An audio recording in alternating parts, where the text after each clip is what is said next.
And we're live, everyone, for a new episode of the Electrek Podcast. I'm Fred Lambert, your host, and I'm joined by Seth Wintraub. How are you doing this week, Seth? I'm good, Fred. All right, let's jump in because a ton of news this week. Kind of insane. Let's start with Austin, Texas, where we might get to see soon I want to call it the Terafactory because that's what it sounds like it's going to be like. No more Gigafactory anymore. It's going to be Terafactories. And what we learned this week is that we learned the exact spot where it's going to be. So if you remember a few weeks ago, we reported that Tesla already set its sights on Austin, and it's where the new factory is going to be. The deal is not completely official yet, but my understanding from sources is that Tesla has got assurances at several different levels, and now it's just about going through the process and getting official approval everywhere. But the company has its sights set on Austin, and they have this deal to acquire a plot of land that is currently occupied by a concrete and gravel mining company.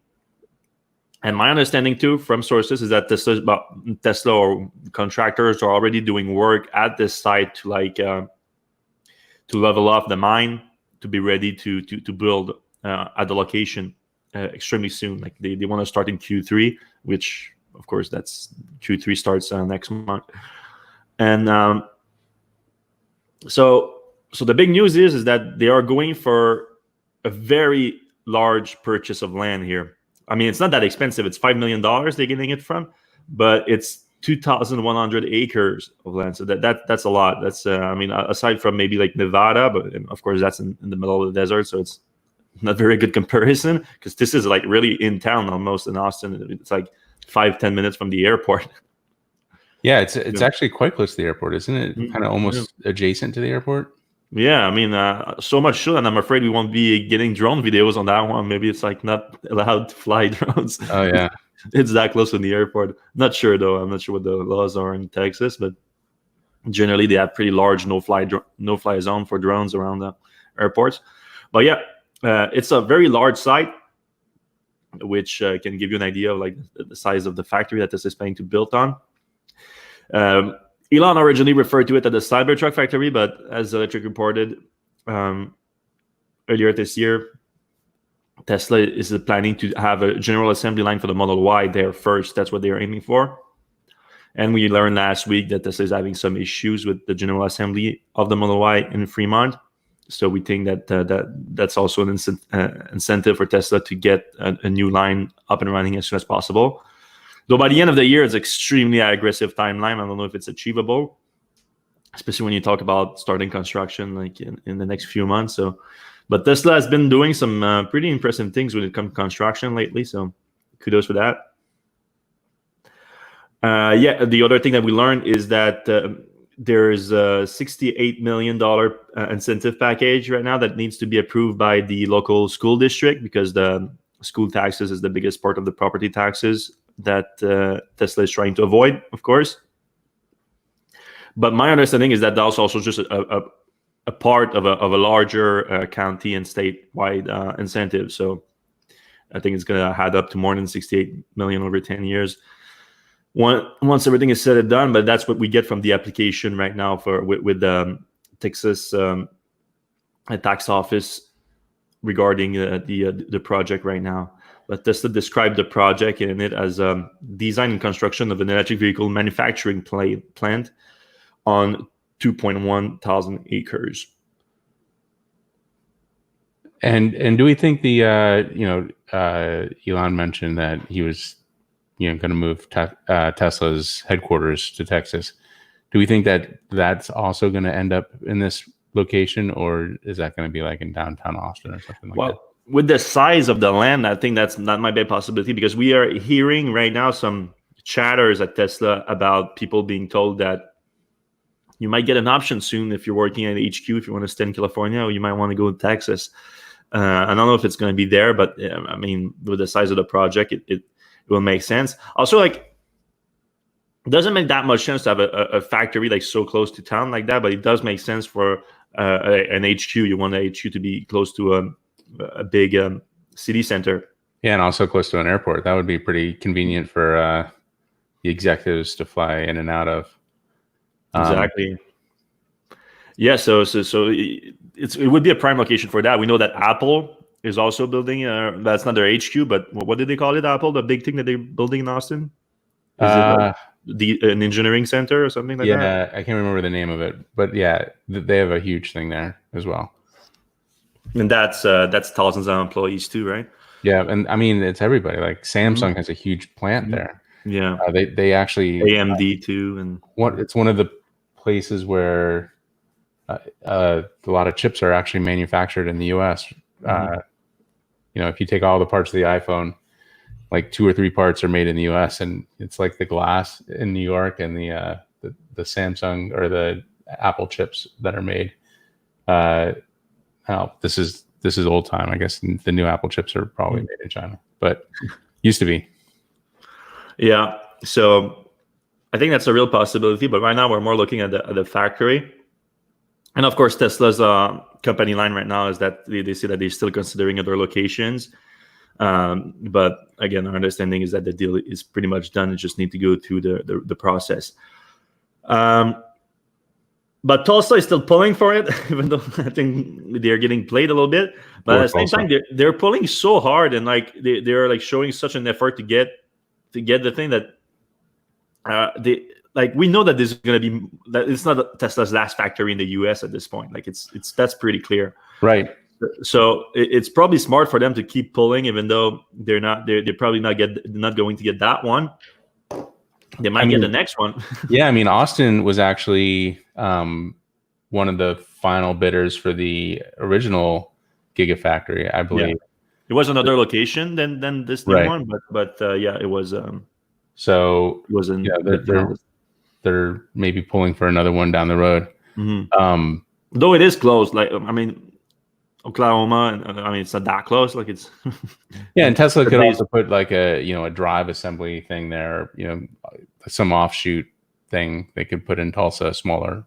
Yeah, maybe you do the Tesla Semi there or something like that. Right, that makes sense. That would be cool. But yeah, right now this specific factory, though, I'm telling you, is going to Austin. Even though people argue against me on that, it's happening. Well, I mean, so like without divulging too much, like we kind of knew, like there was already things happening in Tesla at like people who would be getting a factory ready were getting a factory ready in Austin weeks ago. So I don't know. Yeah, Tulsa was never on the radar for that, but again, they did such a good job that they might now be on the radar for something else. So keep that in mind. And I mean, it sounds like Tulsa was just like, look, we'll give you land. We're not going to mess with you. We're not going to charge you anything. Just be here. Be here and create jobs, which is fair. Right. All right. An article from earlier this week that got a lot of talk was the quality issues on the Model Y, which, for those who don't know, are quite significant. We talked to a bunch of owners that took delivery and returned their cars for issues. A bunch of owners who were going to take deliveries but refused deliveries because of quality issues. We talked to some buyers who were scheduled to get deliveries, but Tesla, which is a good thing in my opinion, canceled the delivery themselves because they caught the issues before getting to the customers. So there's a bunch of different ways here to approach that. Like people, the Tesla super fan that are detractor of my article, were always like, get us the stats, like how much more issues it has than other Tesla cars. Of course, we don't have that. Tesla doesn't share that stuff. They do share it sometimes once it gets better. A year or two into the Model 3 program, they were like, "Hey, our quality is very good now." Like, yeah, sure. From where it started, they're not gonna share that on Model Y. It's extremely, they keep that close to the chest. But what is undeniable here is that Tesla is trying to deliver cars that they should never try to deliver in the first place. Again, they are catching a few of those in the quality control process and being like, no, we won't even attend delivery. We're sorry, we're going to delay it and we're going to bring you a new car. We're going to fix that car, whatever. But it's unacceptable that some of the state of what some of those cars are in when they attempt delivery. We talked to Raleigh Dove, who's a big Tesla fan, ordered a Model Y last month. He was scheduled to take delivery earlier this month. Tesla pushed it a week, and then he shows up to get his delivery, and the car was just in awful conditions. That's the other thing too. Like, I say major quality issues, and people are like, it's nothing. It's just like some cosmetic thing and whatever. It's not cosmetic thing. Like, look at this. Look at this seat belt right here. The seat belt was literally like pulling out of the socket here. That's dangerous, like straight up. You also noted a few other like cosmetic issues, like this dent here in the seat. That's not good, but that's not the end of the world. Another like weird like imprint in the leather here, or the fake leather, or whatever. Some trim issues, a bunch of trim issues, and the craziest one, in my opinion. Well, the seat belt is bad, of course, but you also add the back seat. The bottom of the back seat will straight up pull out. Like it wasn't. I mean, it's never completely locked in place, but there's trim in place to keep it steady. You can wiggle it out with some work, but literally, it just sat on it and it lift up. That's no way to start off your relationship with the car. No, it's awful. And then I started looking into that, and a bunch of other Model Y owners had the same problem, where the back seat wasn't put in place correctly. Might be missing some parts, so that's why it doesn't stay in place at all. So a bunch of people had the same issues, and that's not good. And I mean, we're not the only one reporting on this too. Like a bunch of Model Y, like Tesla YouTubers that are getting their Model Ys or just listing long list of quality issues. Yeah, even I saw Ben Sullins had a video about his Model Y delivery, which, I mean, come on, guys. Well, first of all, everybody who gets a Tesla Model Y right now is a fan, because you must have ordered it like at the show or right after the show or pretty close. Yes and no though. That like I said, the Riley Dove he ordered it last month though, and now Tesla is like delivering like pretty quick. Yeah, that's true. Yeah, but generally speaking, and it's not just Fred. It's like after Fred, obviously, but Ben Sullins came out and said his delivery experience was pretty bad. It's easy to find on YouTube, like tons of people having similar issues. Yeah. So so again, like I said, we cannot go into the statistics. We don't have that. But what's you cannot defend Tesla on is like you cannot even attempt to deliver a car that's like that. That's not acceptable. And in Riley Dove's case, the Tesla delivery person straight up told him like, yeah, I had to attempt delivery, but if I were you, I wouldn't take delivery of that car. I would refuse delivery, which is what he did. And I think he's supposed to take delivery not this weekend or something. So hopefully the new car is looking a lot better. But yeah, it's disappointing, and I hope Tesla improves on that quick. And of course, I got attacked by this Tesla fans on this, like why you report on that and everything. Like that's the only way I know how to give Tesla feedback on that stuff. Like especially nowadays, Tesla doesn't even have PR. So normally I would reach out to PR with that stuff. I'm like, yeah, I talked to a bunch of new buyers on Model Y, and they are reporting some pretty important quality issues here. Are you guys doing anything about it? And if they were like, oh yeah, we're aware of this and we're already fixed it to the all right, that's good, and then we move on. But in this case, like it doesn't even happen. So there's no choice but to report on that stuff here. But yeah, so we're gonna keep an eye on that and track if there's any improvement. But of course, there's always the thing that like the people that are happy with the delivery, they don't complain about it, so you don't hear about it as much, which is fair. But again, you shouldn't even attempt to deliver those cars. Yeah. But part of why Tesla is attempting to deliver is that they are in their end of the quarter push as usual. This one is even crazier because of the shutdown for over a month. And we got some delivery data in the US here, which is rare. We don't necessarily get in many states the registration data like we do like in Europe or something. But the Wall Street Journal had a report this week. They shared some data from Dominion Enterprise that had access to 24 states of registration data from April to May, so the first 2 months of the quarter. and they reported that Tesla in California was down 37%, and in the broader US, or at least the 24th state where they do get the registration data, that was 30%. And so of course, like there's a crash in delivery here. It's obvious, but it's actually not that bad because the rest of the market had a drop of 50% over the same period. So 30% versus 50%, not that bad. And then I look at the actual numbers here, and Tesla delivered 14,000 cars in April and May in the US. In the 24th state, again, in the US. So it might be a little bit higher than that. I think it's the main state, so maybe not much higher than that, but still a little bit higher. That's not that bad for 2 months where most of everything was shut down, right? Including the factory. And of course, they had some inventory car that helped, that they could deliver. So those are counted in that. But now when you think about China already having over 20,000 deliveries and probably like another 10,000 this month, maybe a little bit more than that. I probably estimate China between 30 and 35,000. The US looks like they might get closer to 25, 30,000 units. So 60,000 looks extremely achievable this quarter at this point, I think.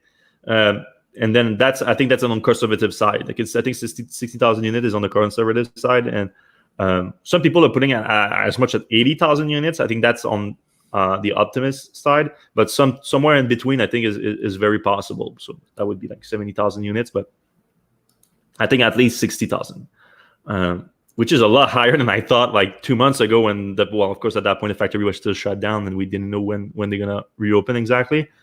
But yeah, what do you think of that? Like if Tesla was to deliver 60,000 units in Q2 with the pandemic and everything, that would be impressive, correct? I think so. I mean, it's hard to fault them. Like when most dealerships are closed down, most transportation systems are closed down. Like any number is pretty impressive, let alone what that's like 2/3 of a normal quarter. Yeah, roughly. Yeah. So, and that bodes well for the future as well. Although it does sound like a lot of Model Y reservation holders no longer are Model Y reservation holders. Yeah, for sure. The demand was quite there, but enough still that there's a decent number of delivery.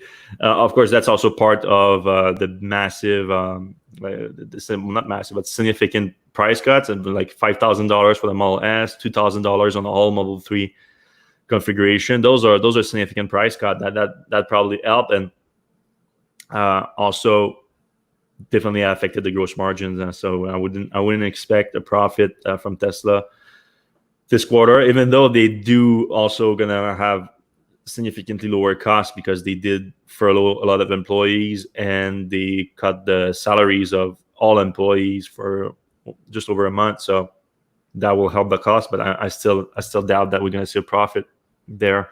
And we're going to see a reduction in gross margin for sure, both because of the reduction in prices and also with the problem with the Model Ys. Those problems are costly for Tesla. When someone refuses the deliveries, when they have to do rectification, which Elon confirmed earlier this week with or last week. I also imagine there's a lot of people like me who are Model Y reservation holders who are kind of hoping to like delay my delivery as long as possible because I want them to get through the manufacturing process and QA process. So when it is time to get my car delivered, it's in really good shape. And Tesla did a fantastic job in the Model 3, getting it from sort of okay shape for the first couple 100,000, whatever, maybe 1,000, to like pretty good high quality after that. So yeah, I mean, it gets scary when like someone like Ben Sullins get qualities on his car, because you know that at least a few people in the entire process of getting him the car, whether it's like at the shipping and then at the service center or the delivery center, whatever it was, someone knew that he's influential within the Tesla community and he's going to report on these issues. Right. But still, you're like, all right, I'll deliver that car as is anyway. So because I know that my cars, every car that I bought from Tesla, which it's 2 cars, they were like near perfect, if not perfect. And I have to assume that at some degree, like people, especially at Tesla Montreal, they knew I worked for Electrek, they would report on it, and it's preferential treatment. I'm not like, it's no excuse with Tesla. It should be like that for everyone. But I'm still saying when it comes to that, like when Ben Sullins doesn't get a proper car, it's it points to me that Tesla's quality control is kind of overwhelmed by the quality issues on the Model Y right now. So too many of them just slip by. Yeah. I mean, maybe that's why mine's taking so long. Maybe they haven't found one good enough. Good enough for Seth from Electrek. Right. All right, some better news. New software update this week with a bunch of new features. Some of them are nothing massive, but a few fun ones. The backup camera is getting an improvement where you don't just get the one that's it's over the license plates or whatever, around the license plates. They give you a view of your back, like a kind of fisheye view. You also get the repeaters, which on the side that gives you some kind of sort of a blind spot camera, if you will. Yeah. So you get both sides now. That's good for curbs. Yeah, good for curbs. That's right. And also some people. I mean, I've never been that guy that drives with the backup camera on, even when you're driving forward. But some people like it, like this person Makes me right sick. here. Makes me car sick if I've got that, like it's going the wrong way. Yeah, I get that. Me, it's just because like I don't like it's distracting or something. Distracting, yeah. You keep seeing something moving on the side of your eyes. Even if you're looking forward, you still see something, and it's like distracting. It is nice if you have like the rear view mirrors blocked by, like, if you have a bunch of stuff in the back of your car. Oh yeah. For that I completely understand. But I know plenty of people though that just like it like that. They like driving no matter what with the backup camera on. They think like it's like they see more, but now they really is gonna see more because they're gonna have both sides. Of the blind spot, so that's good. A lot of people were asking for that. Then a backup camera improvement. That was it. The Dashcam viewer improvement. So that's something that Tesla released earlier this year. The Dashcam viewer, so that the people can see the Sentry mode and the Tesla Cam videos directly from the car. Now they added something where the video is going to start at the actual point where that triggered the event. So that's for Sentry mode, really, because they don't trigger an event for Tesla Cam. You have to trigger it yourself. You like keep the last, is it 10 minutes? No, 10 seconds. No, 10 minutes? What is it when you click on Tesla Cam? I'm confused. Like, how long does it take to? Yeah, what the last, like, some period of time that it takes. But anyway, it's more for Sentry mode, where something's going to trigger an event, a Sentry mode event, and it's going to record, but it records the part before that too. But some people, like if you park in a busy street or something, you're going to get a ton of Sentry mode events. So if you're that kind of guy that even though you don't have any damage on your car or something like that, you're still going to go through those events. It can be a long time, but now you can go directly to whatever triggered it. So if it's just like someone walking by the car or something, you can skip them pretty fast. So that's useful. Walk away door lock improvement. That's not a big deal. It's simply that it might be for some. I don't know. But you with the navigation system on Tesla, you can tell your car where is home. The car. Well, I think it also like learns it by itself after a while too. But you can decide to not have the car lock itself when you walk away from it if you're at home. So for people that park the car in a garage or something like that, doesn't really matter for them if the car is locked or not. You can have that. I mean, I don't see how big deal it is because like you walk up to your car anyway and it's gonna unlock. So I better have it locked all the time. I don't know. En route battery warm up. That's a cool one here. That of course already existed for the supercharger. If you put in the navigation that you're going to a supercharger station, they precondition the battery to be at the ideal temperature when you arrive there to get the top charge rate. Now it's also going to work with third-party charging stations. So the last few months, Tesla has been adding third-party charging station to the Tesla navigation system, and now it's going to work with the preconditioning of the battery pack. So that's cool. Tesla cabin camera. That was the surprising one. as many of you know, all Model 3 vehicles and Model Y are equipped with cabin-facing camera that's just over the rearview mirror. But I mean, it's been in the Model 3 for years now, and it was never really turned on. Like there's no feature using it. I know that a lot of Tesla owners put a tape on it too because they think like Tesla may be spying on them or something. But Tesla is like, no, we're not using it at all. But now they're gonna use it, and so Elon, just a few weeks or months ago, he said that the real purpose of that camera is to use it to prevent people from vandalizing the car once they have the ride-sharing network, self-driving one. So there's no one else in the car, like the owners of the car are not there. So it's sort of a way to keep people honest, I guess. But now Tesla is saying that they're going to use it. Let me read this because just to make sure I don't have anything wrong here. To help Tesla continue to develop safer vehicles by sharing camera data from your vehicle. This update will allow you to enable the built-in cabin camera above the rearview mirror. If enabled, Tesla will automatically capture images and a short video clip just prior to a collision or safety event to help engineers develop safety feature and enhancement in the future. As usual, you can adjust your data sharing preference, blah, blah, blah, blah, blah. So basically, if you're in an accident, like Tesla wants to know if you were watching or not, probably if you were paying attention, or like if you had any input into the accident happening, if it's not them or not, which is a bit tricky for some people. I'm sure that the insurer would love that, and now Tesla is an insurer too now in California, so right.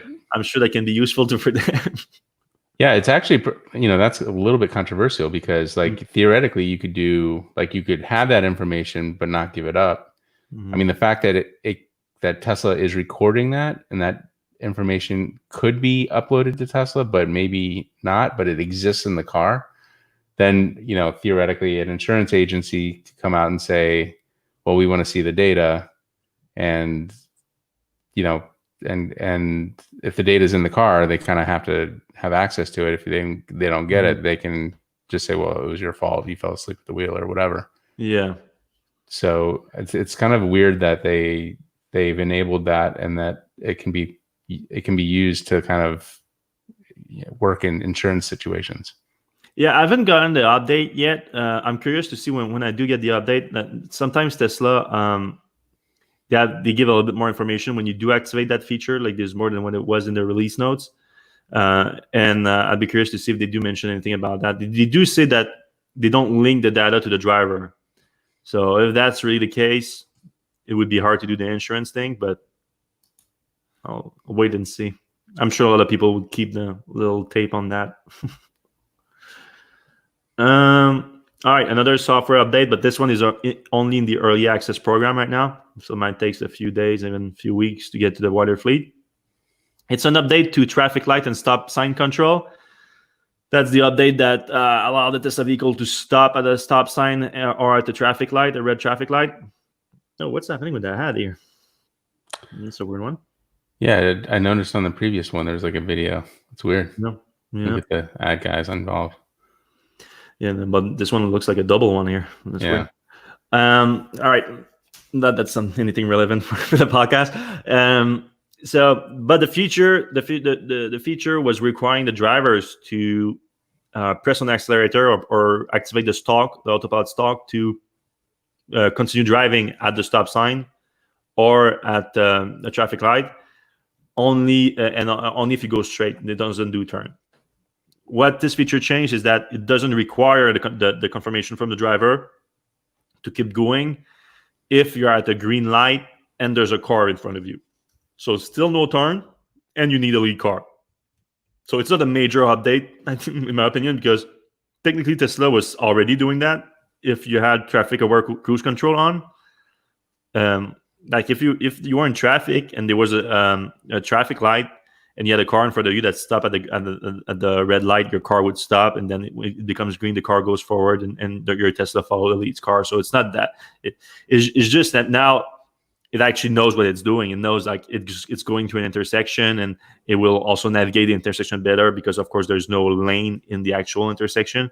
So there's some calculation here that need to be made to go from one side to the other. So it's still a step forward. but it's not groundbreaking or anything like that.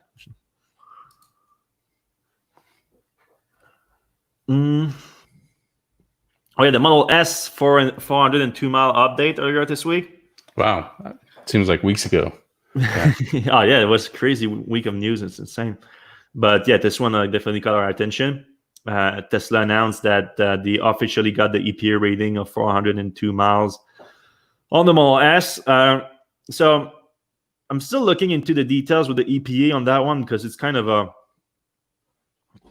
like he said, she said situation. Like if you remember in the last earning call, Elon was like, the Model S long range plus already achieved a 400-mile range. It's just that during the EPA test, Door was open or something?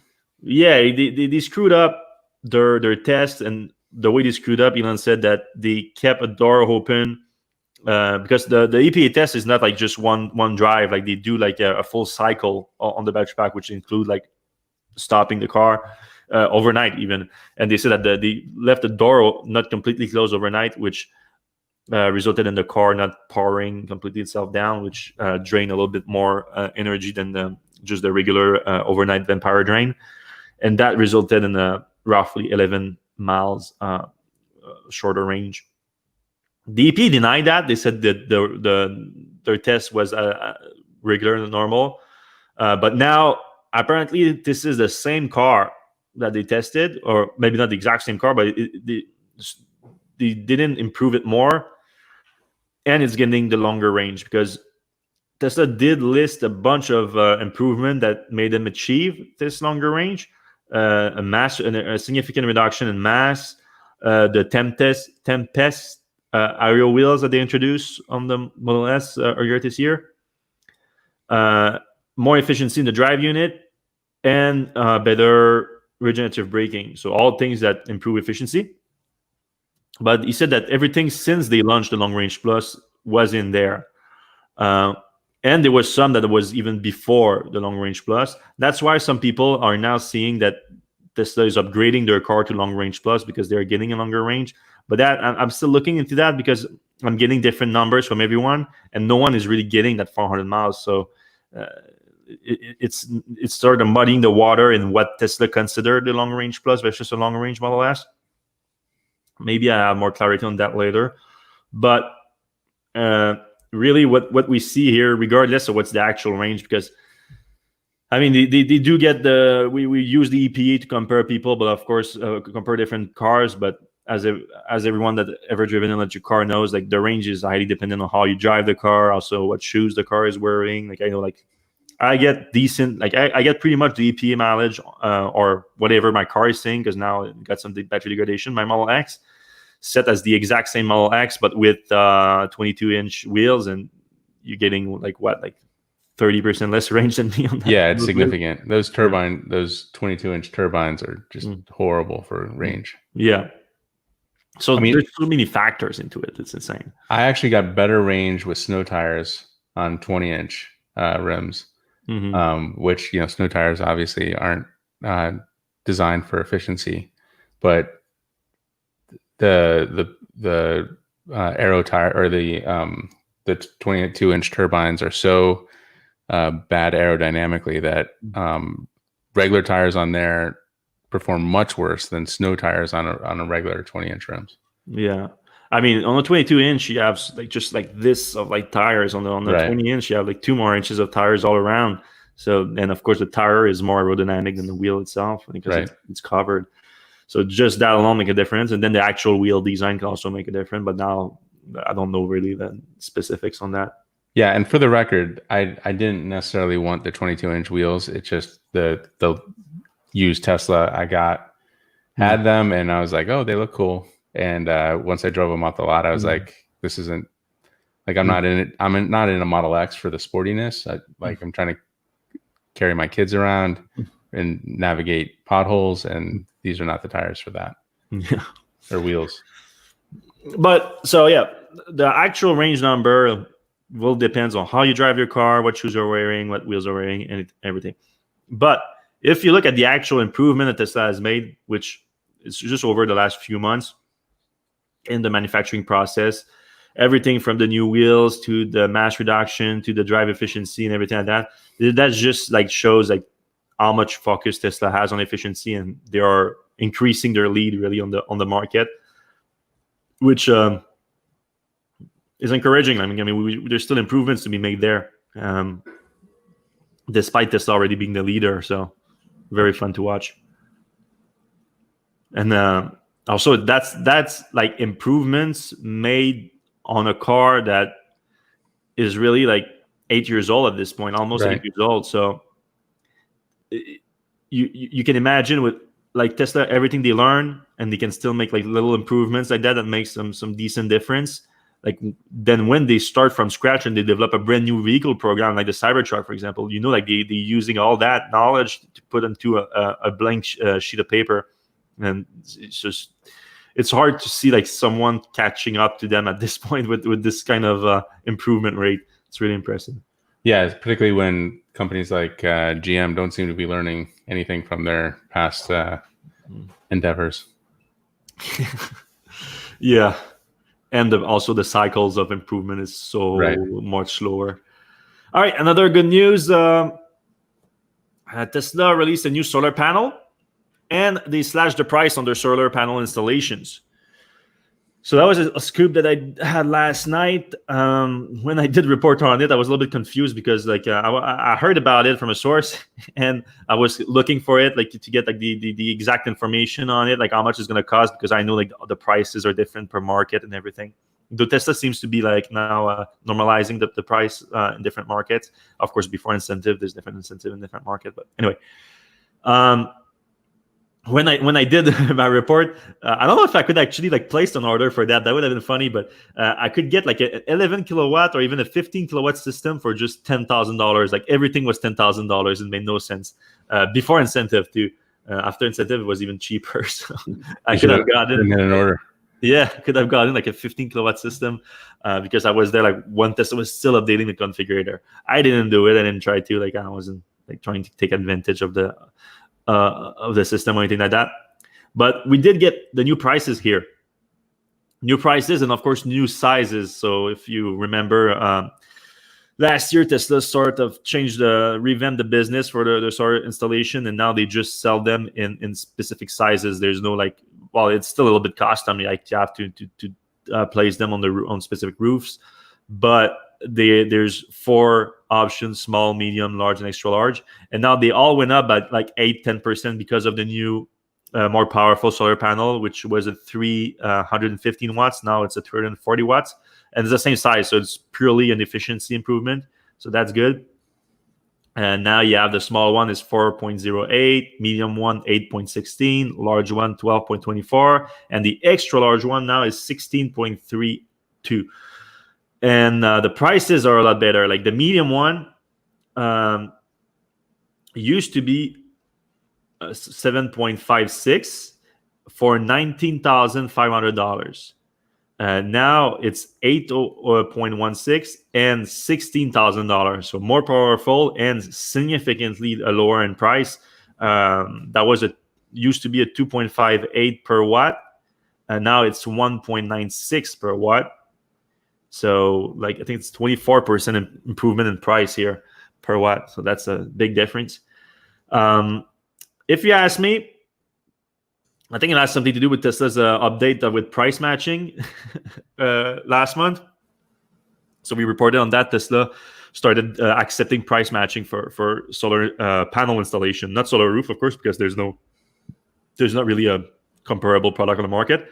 But solar panels, there's a bunch of different kinds of solar panels, but at the end of the day, you're getting a solar panel installation on your existing roof. So it's more about like the installation process, the mounting equipment, the different solar panel types. But at the end of the day, it's really kilowatts of output, and then the warranty maybe is important too.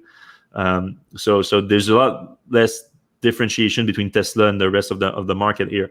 And a lot of people were a lot cheaper than Tesla. But then they started doing price matching. And I think they probably got a lot of that going over the last month. And Tesla was like, all right, we're probably not there on pricing at all. So they did this like significant major price cuts here last night. So go ahead, and if you need solar, You can use our code too. If you want $250 off of that solar installation too, you can use our code. It's in the article. Or do you want to share yours, Seth? Yeah, for the podcast. Mine is in the article. I don't remember it offhand, but set 1526, something like that. Yeah, something like that. All right, this one was weird. Tesla is taking design submission for his upcoming Chinese-made electric car. That is weird. Yeah.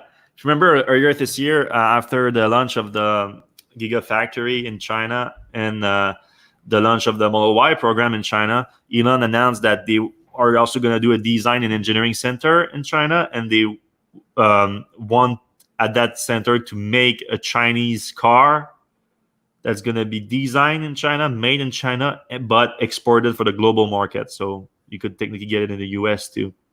We see a lot of company doing that now, like BMW is doing that with the iX3. Volvo is doing that with the, I don't know, XC40 is made in, is XC40 made in Sweden? I don't know. The Polestar ones, the Polestars are which is Volvo too, are made in China and exported worldwide. So Tesla is going the same way here, but with a brand new vehicle program. And they want that program to be designed in China. They want it to they keep referencing the Chinese style, so Chinese style car, which I don't know if that's a thing anymore. I mean, I know they have like super small cars in China, but they also have like all different kinds of cars. So like, I don't know if anything is really like Chinese style. But Ray on Twitter, Ray Tesla, he shared a WeChat announcement from Tesla China that basically requested people to submit their design for the car. And they are both asking for professional Chinese car designer and people that's not their job. If they just like want to give it a shot or something, they can send an email to chinadesign@tesla.com. And they might use it, I guess. Like, it's not like they did a contest or anything. They never like committed into, we're going to use one of your designs. Like, I doubt that's going to happen, but they might use some input from them or something like that. That'd be fun. Or they might hire people from that program. That would be really cool. But yeah, I thought that was an interesting development on that front. There's no timeline on that car yet, and I wouldn't hold my breath, of course, because if they are asking for design inputs right now, you might have to wait quite a few years before that gets to production. All right. When it comes to self-driving, last night I was watching a talk from Andrew Caperty, and it's always fascinating to hear him talk. And he helps really boost my confidence in Autopilot when you know that this is the guy that's in charge of the software behind it. So I for people that use Autopilot a lot, are looking for improvement in Autopilot, I would suggest watching the talk. We posted it on Electrek. But just the headlines, really, it basically highlighted the difference between Tesla's approach and most other automakers and tech company networking's approach. I mean, there's a bunch of different things, of course, but the main one is Tesla's vision-based approach versus other automakers like Waymo, focusing on mapping, like doing HD map, and then they geolock their system to work within those maps. So Tesla wants a system to just work based on vision, and everything they see it for the first time and they can handle it, while Waymo relies on the car already knowing the environment it is in, because they map the region, every intersection, so it knows where it's doing, doesn't have to predict as much. Basically, what he highlighted the difference between those one. He admitted that Tesla's approach is harder to do, it's a harder problem to solve, but his argument here is that once it is solved, it's much easier to scale. So the whole talk was about scalability of autonomous driving, and he explained how it would be so expensive to map everything and then maintain those maps, because things change all the time. So you have to keep updating the maps all the time, and it's almost impossible to scale completely. While if you do have you do solve computer vision for driving, you can technically drive like a human, because that's how humans drive. We drive based on vision, and our vision arguably sucks compared to computers to a degree. But yeah, I found the talk very interesting, and I agree with his approach completely. Though I see a bunch of Tesla fans using this as like proof that, all right, Tesla is just gonna eat the whole market when it comes to self-driving, because once they figure this out, like it's done, it's a done deal. They are gonna be so much more valuable than Waymo and things like that. I have a problem with that, because even though I agree that it's a more valuable thing than what Waymo is doing, what Waymo is doing is still valuable though, because you don't a geo-lock system that just work in the city, for example, like you just keep mapping like Las Vegas or something, and you have a ride-sharing Waymo system, self-driving Waymo or ride-sharing system in that city, that would still be extremely valuable. People like move from one place to another with cheaply on the self-driving system. The difference is that they cannot do like, all right, I want to go from Los Angeles to New York completely self-driving and just sleep in the car and wake up in New York. They cannot do that. Or maybe they could, but it would be like difficult, and maybe it's just one route that they can take, and they would need to map that route and everything. So it's really more complicated, while Tesla system could theoretically just do that automatically. So there's value to that, but there's also value in Waymo having just ride sharing system that cannot go outside of a geolock section of a city or something like that. It's like, we wouldn't use that too. Like, makes no sense to me. So there's value in both, but I do like Tesla's approach better, because it replaced the human in it, instead of like relying on crutches like maps and whatnot. I did suggest one thing though, because in the talk, Andrea Capriati kept emphasizing how difficult the labeling problem is, and how they need to like find the right data to feed the neural net system. And they say that the core engineers working on this is just a dozen or like a few dozen engineers that are working on the core computer vision system, and then they have giant groups of labelers and the people doing the labeling to like feed the right data to those neural nets, so that they can improve and they can perform specific tasks. And he said like you need to find that right data and everything. So I thought it might be cool to have some kind of gamified way for Tesla owners to participate in this, because I mean, we already have a way to send feedback to Tesla. You can just use the voice command and say like send feedback, and Tesla like take a snapshot of the car at that point and then use that for feedback. So the system is kind of already there. So if we can have a way like to like, if we see something that Tesla would need to label because they want those weird corner cases or anything like that, if that happens, you see it happening in front of you, you can like send that to Tesla, and Tesla could use that to as a data to feed a neural net to work on something specific. And Capriati also said that the teams work on specific problems. He gave the example of like stop signs that are blocked by foliage, for example. So at one point, the team was working on like, all right, let's try to find data points of stop signs that are blocked by foliage. So they had to build a whole neural net and a whole classifier to detect those stop signs, and then send that to the fleet for the cars to actively look for them and to send them back to Tesla once they do find them. And he said like that alone, that's a big project to build a classifier and everything like that. So my thinking was, like Tesla could have like some kind of a gamified like weekly challenge. Like this week we're working on like cars that have a hitch with bikes on the back that confuses the system. So we want to feed good data of those videos from the fleet to be able to train a neural net to recognize those and handle them appropriately. So now Tesla owners, once they see those, they could send them to Tesla, and Tesla could pull the data from the cars and use them. And then maybe they get points, and you get like a leaderboard, or you get enough points, you can redeem them for like free supercharger miles or something like that. I think that would be super cool. All right, let's move to the next one, because we're already almost an hour in. We still have a bunch of news to go through. Let's go to them a little bit faster. Two Megapacks news. Tesla secured a new order for a Megapack in Ventura County, that's just outside of Los Angeles. Sorry, I need some water. It's a nice image there. I don't think it's going to look like that though. No, I think it's gonna be on the ocean too. Might be on the ocean.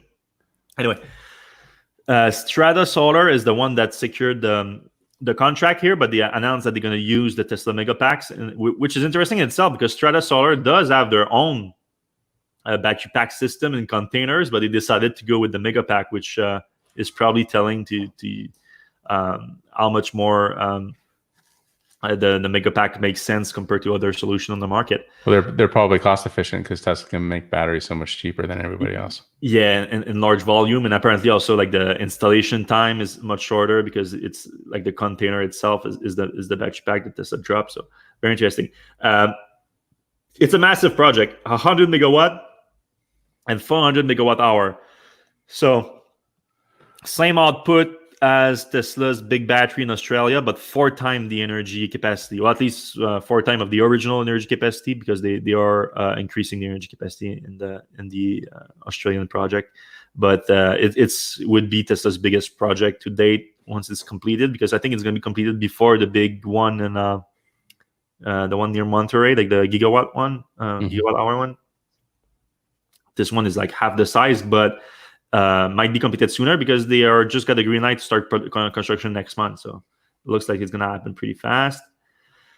Quick other one too. They deployed the first Megapacks in Canada. Oh, no, it's not the first ones, but the first one in Western Canada or Alberta. They call it a wind charger project. So they have a wind farm, and next to it, they deployed 9 Megapacks for a capacity of. I had that somewhere there. No, I don't have that. 10 megawatts, 20 megawatt hours. Okay, 10 megawatts and 20 megawatt hours. So it's one of the bigger Megapack project that we've seen deployed so far. And it's next to this wind farm, which is kind of fun for Alberta because Alberta is the tar sand capital of the world, basically. They're known for their oil, to be an oil producing region. And now they get a wind power system that charges battery packs to stabilize the grid and make full use of renewable energy. Kind of fun. Oh, that was one that I posted this morning. I had a fun little exclusive thanks to Lightyear. They, if you don't remember, Lightyear is this little startup that sort of spun out of the World Solar Challenge. And they were based in the Eindhoven University. So for those who don't know, the World Solar Challenge is just they build solar cars that are super efficient, and they are completely powered by solar. I mean, you can have battery power, but the battery needs to be charged back by the solar. And then they make like this race. It's in Australia, right? I think. Yeah. Yep. And so the Eindhoven team was very successful at it. They built the Stella, and then they had the Stella locks too, because the car that they use in the competitions are like very bare minimum, and they're really they're built purposely to win that competition. There's no like safety, there's no convenience features on the car, or barely. But this thing was so good that they did the Stella locks too, which had some convenience feature, had some safety features. It was more like a real car than the other cars on the road. So they decided to take that expertise and build basically a startup that would build solar car for the consumer market. We reported earlier this year on the Lightyear 1, which is their first car. Looked good. Specs were impressive. A lot of solar power on it, but the price was like out there, like $180,000 or something like that. So we're like, all right, not many people is going to want to buy that. But it was exciting because it's development in the solar integration on cars. Which we know is going to happen more. Like the Prius had one. Who else had one? There's someone else. Kia had one. Yeah, Kia had one, or Hyundai. And Tesla says that it's going to have one on the Cybertruck. So it's happening. So we want to see more development on that front. And that Lightyear 1 might result in that. And right now they're doing a development test. And for the development test, they built 2 cars, and they integrated the technology, solar technology, on 2 cars, Volkswagen van and a Tesla Model 3. And they released this video on the Model 3, which is very cool because you cannot see the solar cells on the roof of the car, like like the orange, the section highlighted with orange tape or wrap or whatever it is, apparently has solar cell on them. They're using these solar cells from SunPower, the Maxion solar cell, which are apparently super efficient. Yep. And they integrate them very nicely in the car. And now those two vehicles are on the road gathering data about, like the solar exposure, because, I mean, that's something that we always mention when talking about solars on cars. It's not the most efficient thing because it's not always the perfect exposures that the car is getting versus for to get some sun on it. And so normally, like, the best way to get to power your car with solar is just have solar on your roof or house or whatever, and charge your car there. But that's not accessible to everyone, of course. So, and there's something exciting about your car producing its own energy too, like thinking like that. So some people would want it to not just for the actual efficiency of it, but it's just a fun feature to have. Your car is powering itself to a degree. But yeah, if they are doing also it so nicely, so neat like that, it's really just a costing at that point. Like how much does it cost? Like it doesn't seem to add much weight. It doesn't change the cosmetic of it. So it's just how much it costs versus how much power you're getting from it. And I mean, Tesla with the Cybertruck, they're talking about 15 miles per day. That's significant. I mean, a lot of people don't drive that per day, 15 miles. So your car could be completely powered by itself. Lightyear also is talking about significant power output, like 500 watts and something like that. So I could see that actually happening. And even after I posted the article, Lightyear mentioned that they might actually sell that as an option too. So someone could like buy a Model 3 and then change up the panel on the roof and get that as an option. Would you do that, Seth? So are those solar panels transparent? Like, can you see up through them, or is it going to be? There's no view from the inside, so it's hard to tell. So yeah. So I mean, I think there are transparent solar panels, but I think you're going to lose some of the transparency of the roof. Yeah. So that's a slight downside. I would totally get it. Only to like kind of reduce the vampire drain. So or eliminate it completely. Eliminate the vampire drain and maybe get a little bit up. Mm-hmm. But I mean, you go to an airport and you park outside for 2 weeks and you come back to your car, and instead of losing however many miles, you're fully charged, or at least you have more than you had to start with, and you definitely didn't lose anything. So I think it makes sense. I'm actually kind of surprised Tesla hasn't done more of this. Also, it's apparently the efficiency, because I wrote in the article, Tesla was actually thinking of doing that in 2017.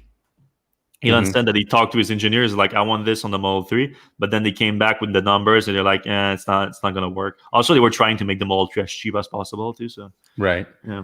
I mean, so also, like, why not do the front hood? Like, the front hood seems like it would make more sense than the glass. I mean, you got to take off the glass here. The front hood is like, but I think that would affect the cosmetics more though than the glass. I mean, cosmetic, yeah. Like, so on a black one, it wouldn't be that bad. On a white one, it would be certainly a big difference. Yeah. But I mean, you can make it look like glass. It might be kind of a cool look. I don't know. That's why the Cybertruck makes so much sense, because he's talking about putting it on the vault. So that's already like some kind of railing system that just puts out. So it makes sense.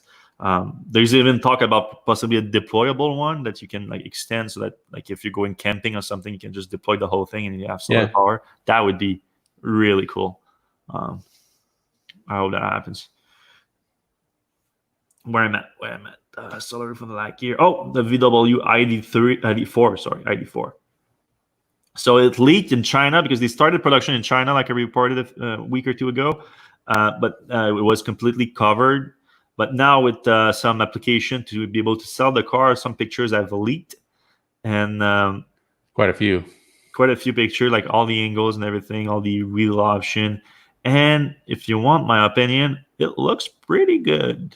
I definitely like it in white better than beige. Well, different wheels option do make a big difference, but this one is woo. I like it. Yeah, I like it too. I think it looks great. I think because ID.4 is not a super expensive car. It's going to kind of force the other. I'm kind of thinking of like Audi. Well, Audi's part of Volkswagen, but like the other SUV kind of makers to kind of up their game a little bit. I think this looks pretty good. Yeah, very good in my opinion. And that's the one that's coming to the US too. Like they make it in China, but that's apparently the first MEB base Volkswagen that's going to be produced in the US. So this is actually coming. Very excited about it. And I was pleasantly surprised by that leak. I was like, this looks good.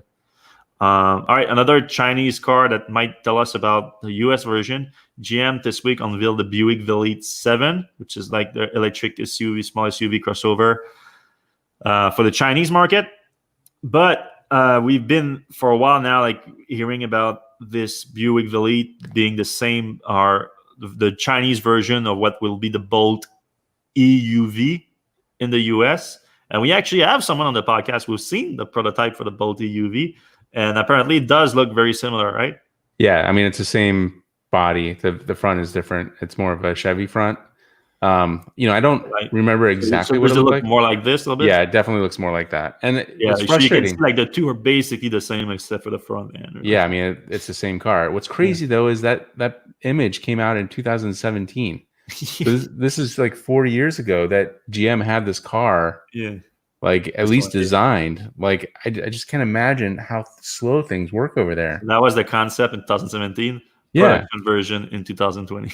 Yeah, and it won't come to the US until late 2021. Yeah, which is crazy. Like it shows clearly that GM lied to us too. Like when last year when we reported on the 18 vehicles thing, like 18 months to get two Chevy Bolt EV based vehicle. And we were like, that never happened. And then GM came back to us and they were like, no, it did happen. It was the Electra 6 and the Bajan city car. And we're like, what? Those are Chevy Bolt EV based car. You're like, we learned from the Chevy Bolt EV. No. Like, no, this was it. This is what they were talking about. Right. And it just took them a lot more than 18 months to get that to market. So what do you think happened? Because it's just so bad. Like they had the Bolt in 2016, a really good car. I'm writing something right now that's taking me forever, but I gave back my Chevy Bolt a week ago, and I'm just like, it baffles me. Like you had this car in 2016 with a great battery, great drivetrain. It was a great car, and then nothing for 4 years. Yeah, like. And the update to the Bolt is nothing. And then this thing is 6 inches longer, has the same battery, has the same drivetrain. 3 inches longer, you said. 3 inches longer in the wheelbase, and then another 3 inches longer in the trunk. Okay, I know what so, which is crazy. Like it took them 6 years to build 3 inches of trunk space, and like, come on, guys! Like you did say that the interior looks a little bit better. I think. Yeah.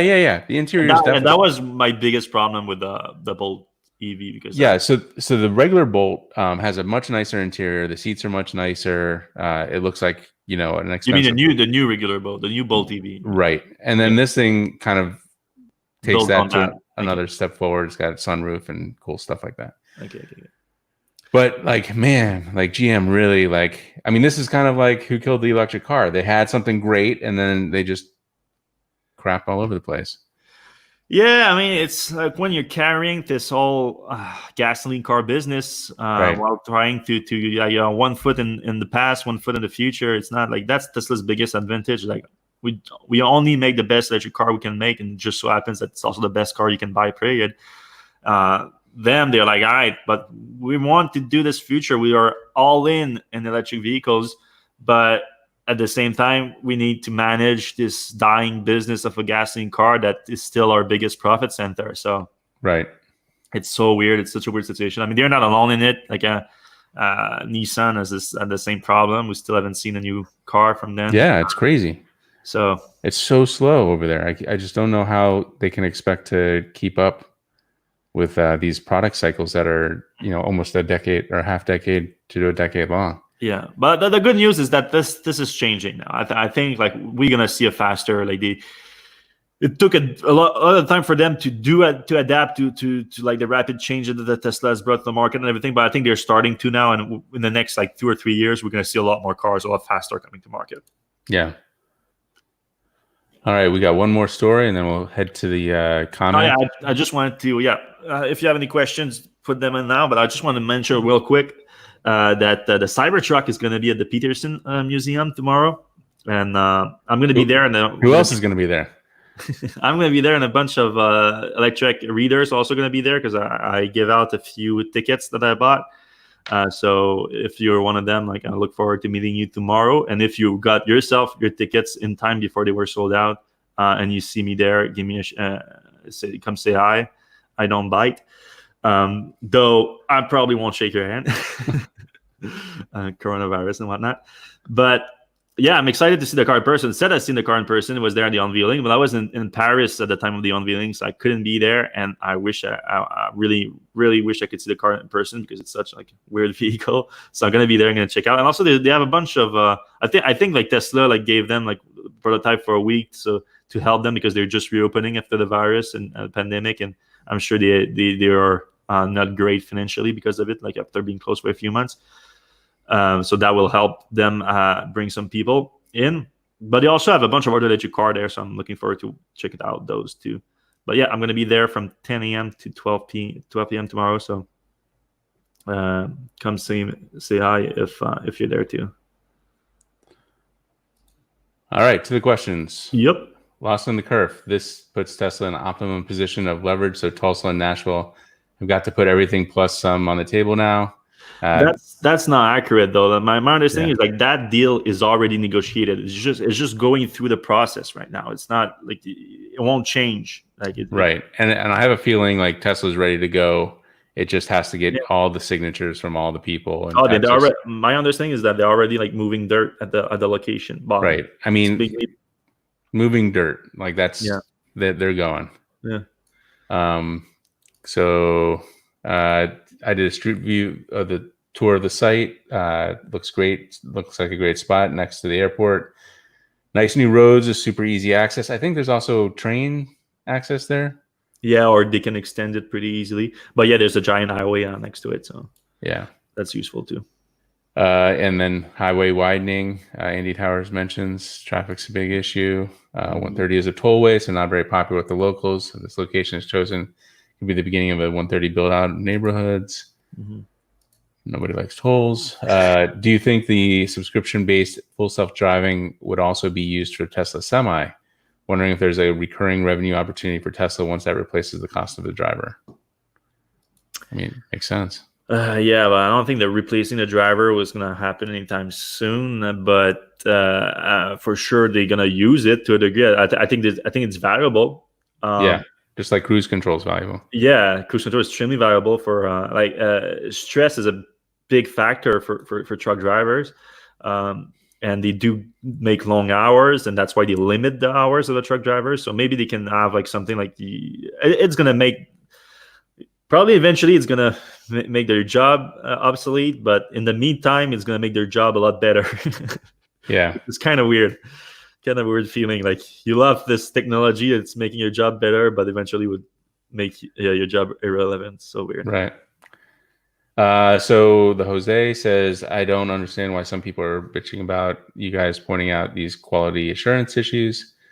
It's a $45,000 car. Keep it up, guys. It'll only make the cars better. Yeah, I think a lot of people think that way. Like, I think that's a normal thought. It's the crazies who are upset about. Crazies are so vocal. That's a problem. Right. They're loud. I wish they would hire Monroe. I'm not sure if that's us or Tesla, but I'm pretty sure it's Tesla. Give us a call. Archimoto did it. Right. How many cars were reported with trouble like this? We don't know. Like I said, I've seen a lot of reports from owners on that. I get it myself. If you look at the forums, I'm speaking on them, but we don't have an exact statistic on that. It doesn't exist. All we are saying is give Tesla a chance. That's what we're doing. The quality issues seem to be low-hanging fruit. Yep. The ones that we saw certainly are. Sure. Some of them are. Some of them probably are more complicated than that. And Tarek likes to drive with the back camera on. I'm sure there's a lot of people like that. And we get a lot of explanation of that. Let's see. When will Battery Investor Day take place? Was supposed to be by the end of the month, but without any announcement. Well, sometimes Tesla has this like 3 days from now, the event's going to happen. So it might still happen by the end of the month. But so check this out. Tesla went public 10 years ago in 10 days. So that would be a good. So on the 30th? Yeah, something like that. I can't remember. But, 10 years of going public. 29th. Yeah, that could work. That might be a good date for it.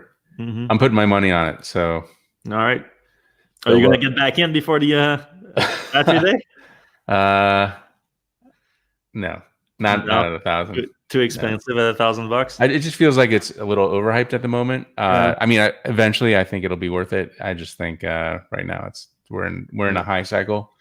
Yeah. I'm in. I still have my very low amount of share, but I know you have what you said 20 or 30% of your portfolio is. Yeah, probably closer to 20, but still a decent amount of shares. Yeah.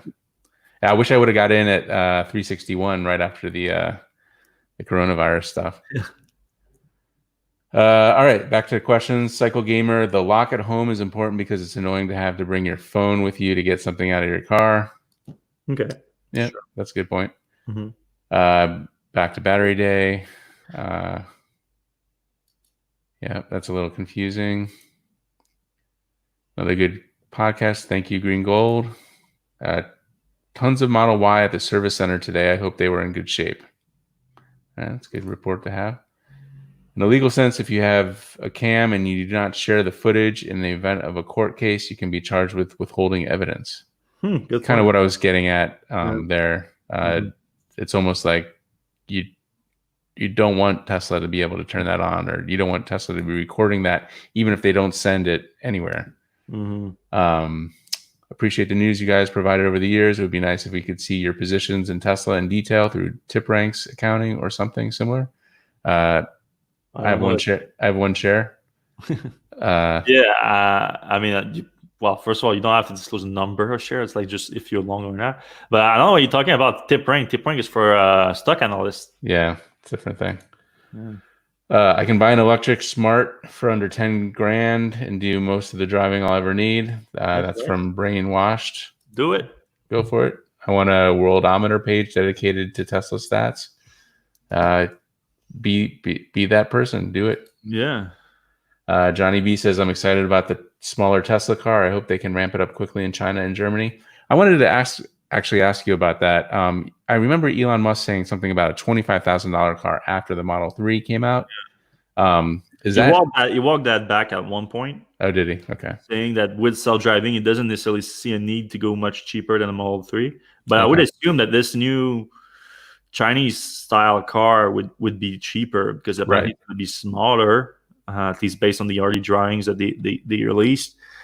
So I really want like a nice little hatchback, maybe not even 25, like $30,000. Yeah, I know, like a Chevy Bolt. Yeah, like a Chevy Bolt style. Yeah, odd hash like that. That maybe not the same design aesthetic, but don't go crazy on the range. Don't go like 200 miles range. Just light, make it light, like make it super efficient. Maybe 250 option max. Which will help keep the range, the cost lower too. Right. That would be great. That would be awesome. I want a drone car, says Brainwashed. I'm not sure what the context of that.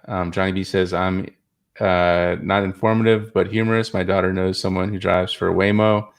He shuts it off when his shift ends so he can get home quickly. I don't know what that means. Yeah. Maybe it's not as fast or something. Andy Tower says 2 miles a day with a solar roof is better than 0 miles a day. Fair about what price though? If it's like $5,000 to get 2 miles a day, like so a lot of people won't see value in that. All right. Hyundai sells a solar roof on one of its hybrids, but I think that's only powering the air conditioning or barely powers anything. Waymo's big in Chandler. Let's see, we get to questions again. We get these conversations. I was very disappointed of the ID.3. It looks like crap from the inside. Lots and lots of plastic. Very cheap looks. Really? Have you seen it in person? Because I haven't. But it looks very modern to me. It looks good to me. I love everything that I hear about the ID.3 right now, but I haven't seen it in person. So if you have, you have a better perspective than I do. But Lars sounds like he might be German, so maybe he's seen something more than How long did it take Tesla to resolve the quality control issues in the Model 3 manufacturing process? How do you think it'll take? How long do you think it will take the Model Y? I think a good year for Model 3, I think. Like, yeah, before it started to be like really very good. But what I'm saying is that even for Model 3, they were like smaller issues that makes more sense that they would get past quality control, even though it shouldn't. It makes more sense. With the Model Y, we're seeing a lot of things that pass quality control that gets to a delivery attempt that we didn't really see in Model 3. A lot of things that like trims that are just like completely off, and like that back seat, that seat belt, like these things, like it shouldn't never attempt a delivery on that. That's the bigger difference, really. Andy Towers, I bet by the time we get to buy the model ID.3 in the US, there'll be a cheaper Tesla alternative. There's no plans to send the ID.3 in the US right now, so right, you're probably right. And there's no cheaper Tesla alternative, so very theoretical there.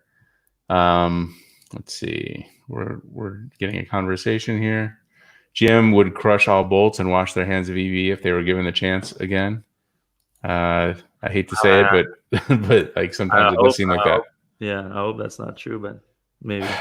Model 3 is still pretty pricey in Europe. Hopefully resolved with Giga Berlin. I think that's mostly there's a lot of tax involved in that. And also, but Giga Berlin is going to make Model Y first, so that could take a while for Model 3 start production there. Yeah, at least another year, in my opinion. After the Model Y comes, I mean. Yeah, Johnny B says Model Y should ramp up much more quickly than Model 3. Tesla has more experience now and 70% shared parts. That's a good point, although they're running out of space. Yeah, I would have thought that like before the shutdown, I thought the Model Y was like the smoothest launch Tesla has ever made. But now after the shutdown, like you see that things went south pretty quick. Lars is back saying future Nissan EVs are not going to happen with Go and Gone. I mean, they're definitely happening. It's just the pace of innovation doesn't seem to be the same. I'd love to talk to Carlos about that. Like if anybody knows Carlos, we will fly to Lebanon. Maybe to meet him. I'll talk to him in French too. Right. An interview in French. Devil Friend, is the Model Y more popular than the Model 3? Like Elon said, according to Google Trends, not so much. I think that's a supply issue. Yeah. That's what replies. What do you guys think of the new Mazda MX-30? Specs are not so engaging, but the interior is so nice and plush. Is that even an EV? That's the first Mazda EV. Is it that MX-30? I thought so. I thought they had a different name for it. Maybe that's a German name. But I mean, I agree. Like the interior looks great, the exterior looks great too. But like, the specs makes no sense at that price for. Yeah, it's a compliance car in 2020. Any plans on bringing a guest to the show? We used to do guests every once in a while. We should do more guests. Yeah, guests will be fun. Like if you know of someone that could be fun to have on. We're pretty stringent in our Friday afternoon thing, which is very easy for a lot of people. All right. So one more question. Saw the review of Chengli, a sub $1,000 EV published on Jalopnik YouTube channel. Worth checking out as it's full of surprises. I would say not really. That's a 1 kilowatt motor, which is like what I have on my bike. That is more of a kid's car, I would say, it would never be roadworthy anywhere. The fact that it's in a car form factor, just with a motor that's more fit for an e-bike, just means that it's pointless to me. I don't think it even goes 20 miles per hour. All right, so that's it. All right, thanks a lot, everyone, for listening on YouTube and watching on YouTube and listening on your podcast app. We appreciate it. You can give us a thumbs up if you like the show. That's always useful for us we're growing the channel. Subscribe and hit the notification bell to know when the next video is up and when we go live for the podcast every week. You can give us a review on the podcast app. That's always useful too. And now we're going to see you same place, same time next week. Ciao.